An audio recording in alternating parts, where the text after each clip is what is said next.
నమస్కారం అండి. ఎర్రంరెడ్డి తిరుపతి రెడ్డి. పాలకుర్తి నియోజకవర్గంలో ఏం జరుగుతా ఉంది?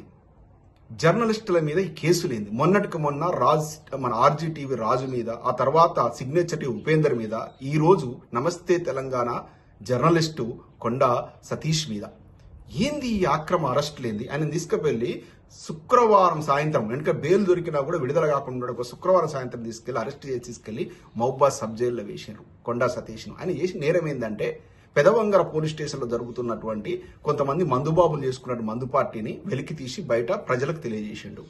ఈ విధంగా ఎమ్మెల్యే యశస్విని రెడ్డి, ఆమె అత్తగారైన విదేశీ వనిత ఝాన్సీ రెడ్డి చేస్తున్నటువంటి ఆక్రమాలను, ఆమె అనుసరులు చేస్తున్న గూండాగిరిని ప్రశ్నిస్తూ తన యొక్క జర్నలిస్ట్ కాబట్టి ప్రజల దృష్టికి తీసుకొస్తున్నాడు. ఇది నేరమా? అంటే జర్నలిస్టుల డ్యూటీ ఏంది? జర్నలిస్టులు ఏం చేస్తారు? సమాజంలో జరుగుతున్నట్టు దురాఘాతాలను ప్రజల దృష్టికి తీసుకొస్తారు. తీసుకొచ్చేటువంటి జర్నలిస్టులు అరెస్ట్ చేస్తారా? ఇది ఎక్కడ నుందా? ఎప్పుడనుందా?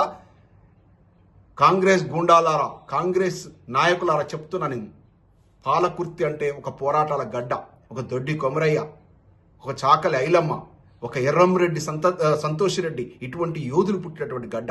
అటువంటి గడ్డ మీద ఇటువంటి వ్యవహారాలు మీరు చేస్తారా? ప్రజల తిరుగుబాటు వస్తే మీరు తట్టుకుంటారా?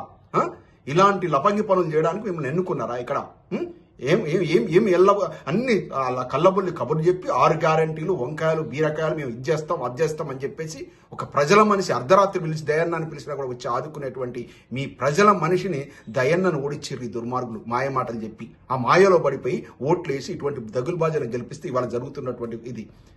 ఈ యొక్క ఝాన్సీ రెడ్డి, యశస్వి రెడ్డి, మీకు చెప్తున్నా, మీకేమైనా చిత్తశుద్ధి ఉంటే ప్రజల డెవలప్మెంట్ మీద, అభివృద్ధి మీద పెట్టండి. కాన్స్టిట్యున్సీలో ఇప్పుడు పాలకుర్తిలో డిగ్రీ కాలేజ్ తీసుకొస్తాం, మనం తీసుకురండి. సిల్క్ సెంటర్ అన్నారు, అక్కడ 60 ఎకరాలు దొంగతనంగా భూములు కొన్నది కదా మీ అత్తమామ కలిపి గుర్తూరులో.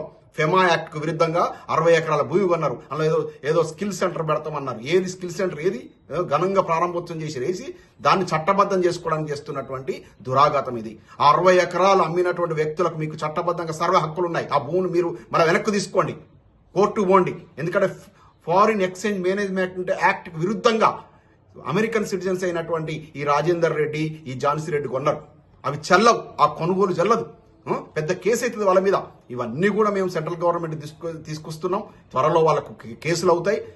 ఈ రకంగా పాలకుర్తిని దోచుకోవడానికి వచ్చినటువంటి ఈ విదేశీ వనిత ఝాన్సీని తరిమి కొట్టాలని నేను చెప్తున్నాను. కాంగ్రెస్ పార్టీకి సిగ్గు శరం ఉంటే ఒక విదేశీ వనితను కాన్స్టిట్యున్సీకి ఇన్ఛార్జిగా పెడతారా? ఆమె ఇన్ఛార్జ్ అని చెప్పుకుంటుంది, నిజమో కాదో అసలు ఆమెకు నిజంగా ఆమె చెప్పుకుంటుందో, మరి గాంధీ భవన్ నుంచి అఫీషియల్ గా ఈమెను ఇన్ఛార్జ్ అని పెట్టిరో తెలియదు. ఇటువంటి వ్యక్తిని పెట్టడం వల్ల మీ కాంగ్రెస్ పార్టీ భ్రష్టు పట్టిపోతా ఉంది. మీ పార్టీని మీరు ఏమైనా చేసుకోండి. ఆ పార్టీ ఆ దరిద్రం 15 నెలల లోపల సర్వనాశనం అయిపోయింది. తెలంగాణ రాష్ట్రం పాలకుర్తి నియోజకవర్గం ఇంకా అయిపోయింది.